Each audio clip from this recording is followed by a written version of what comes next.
3 nights ago, the sacred thread around Ward 3 untied itself. By sunrise, there were 2 voices behind the door. One of them belonged to the woman I had been warned about. The other belonged to a child. I need to tell someone what happened before I lose my nerve, or before the people who hired me convince me that none of it was real.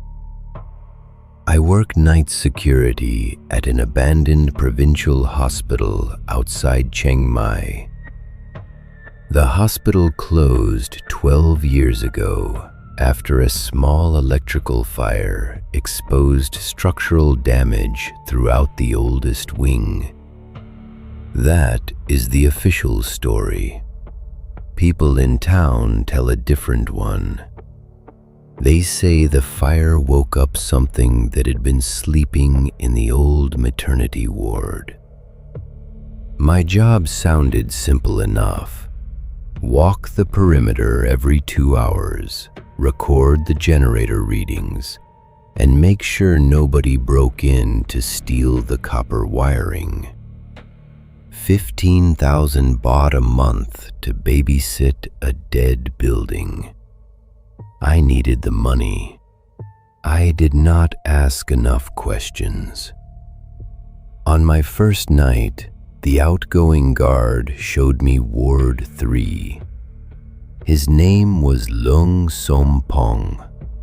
He was thin, gray-haired, and old enough to remember when the hospital still delivered babies. A loop of white cotton thread had been tied around the door handle. "That is Sai-Sin," he said, "blessed thread." I had seen the same kind of thread at temple ceremonies and house blessings, but never tied around a hospital door. Long Sompong pointed to a hooked bamboo stick leaning against the wall. "Never touch the thread with your bare hands. Never cut it. If the knot comes loose, use that stick to tie it again before sunrise." Then he gripped my shoulder. "If a woman asks you to untie it, refuse politely. Never say yes. And whatever she asks after that, think before you answer." I laughed. He did not. For the first 2 weeks, nothing happened. I made my rounds, ate rice at the guard post, and watched dubbed soap operas on my phone to stay awake. Every time I passed Ward 3, the white thread was still pulled tight around the handle. By the 14th night, I had almost stopped looking at it. On the 15th, I heard someone crying behind the door. It was not a scream or a wail.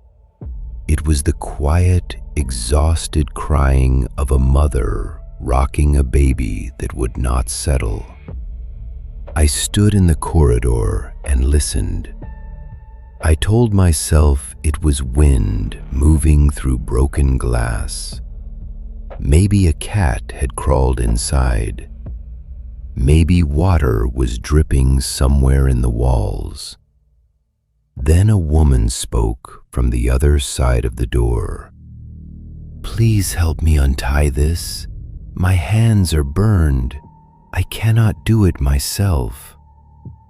The thread was still tight. The handle did not move. There was no shadow beneath the door. I remembered Long Sompong's warning and answered as respectfully as I could. "I am sorry, ma'am. I cannot help you." The crying stopped. Something brushed the door from the inside. slowly, from the top of the wood all the way down to the floor. I walked back to the guard post without running. The moment I was out of sight of the ward, I ran anyway. I spent the rest of the night with every light switched on. Long Sampong came to check on me the next evening. I expected him to laugh or tell me that tired guards heard strange things in old buildings. Instead, he went pale. "Tell me exactly what she said." I repeated it. 15 nights, he murmured. "That is fast.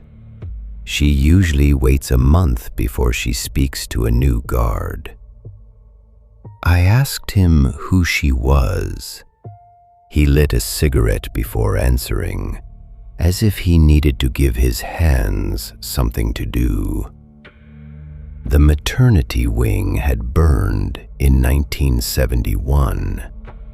That fire was recorded, but according to him, it was not the first. Decades earlier, when the ward was still made mostly of wood, floodwater had cut off the road during an evacuation. A nurse stayed behind with 3 newborn babies. When a lamp fell and the ward caught fire, she tried to carry all 3 children out at once. None of them reached the door. "We don't really have a word for it in English," he said. "A spirit born from a sudden violent death. She is not like a ghost that knows where it belongs. Part of her is still inside that last moment, trying to finish what she started." "Is she dangerous?" I asked. "She is not evil," he said, "but wanting something badly enough can make a spirit dangerous." He looked toward Ward 3. "If you untie the thread, you will not only let her out of the room, you will let her out of the moment holding her there, and she will need someone else's hands to carry the children." I wanted to quit. I nearly did. Then he explained why a guard still came every night. Years ago, a monk had bound the spirit to Ward 3 with the size scene. The thread was part of an agreement. As long as someone checked the ward, spoke to her with respect, and refused to open the door, she remained calm. Ignore her for too long, and she would start looking for another way to be heard. Try to free her, and the ward would not stay closed. For the next several weeks, I learned to live with her crying. It came once every 7 or 8 nights. Each time, she asked for my help. Each time, I gave her the same answer. "I am sorry, ma'am. I cannot help you." Then, about 2 months into the job, she changed the question. It was 3:30 in the morning. I had just passed Ward 3 when her voice came through the door, so softly that I almost mistook it for the wind. "Are you afraid of me?" I stopped. She had not asked me to touch the thread. Long Sampong had never told me how to answer anything else. For several seconds, I said nothing. Then I heard fingernails press against the other side of the door. "Are you afraid of me?" she asked again. Yes, I said. It was the truth, and at the time, truth felt safer than silence.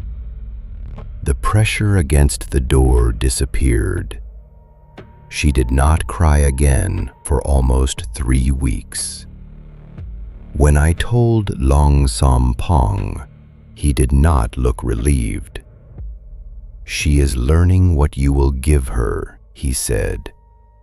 A knot can stop a hand. It cannot stop a question. 3 nights ago, I reached Ward 3 just after 2 in the morning and found the Sai scene lying on the floor. It had not snapped. It had not frayed. The knot had been opened cleanly, as if careful fingers had worked it loose. The door was still closed, but only barely. A black line showed between the door and the frame. From inside the room came the smell of wet ash. I should have left. Instead, I took the bamboo hook and lifted the thread from the floor. My hands were shaking so badly that it took 3 attempts to loop it around the handle. As I pulled the knot tight, the door moved inward by less than an inch. Something on the other side pulled back. I said the words I always used. I am sorry, ma'am. I cannot help you. For a moment, the corridor was completely silent. Then the woman whispered, "Thank you." It was the first time she had ever thanked me. Underneath her voice, farther down the sealed corridor where the old maternity ward used to be, a child began to laugh. Then another child joined it. Then a third. I backed away from the door. Before I reached the corner, the woman asked one final question. "If you are afraid of me, why did you open the door?" I did not answer. I had not opened it. At least, I do not remember opening it. I have not returned to the hospital since that night. Long Som Pong has called me 6 times. I have not answered him either.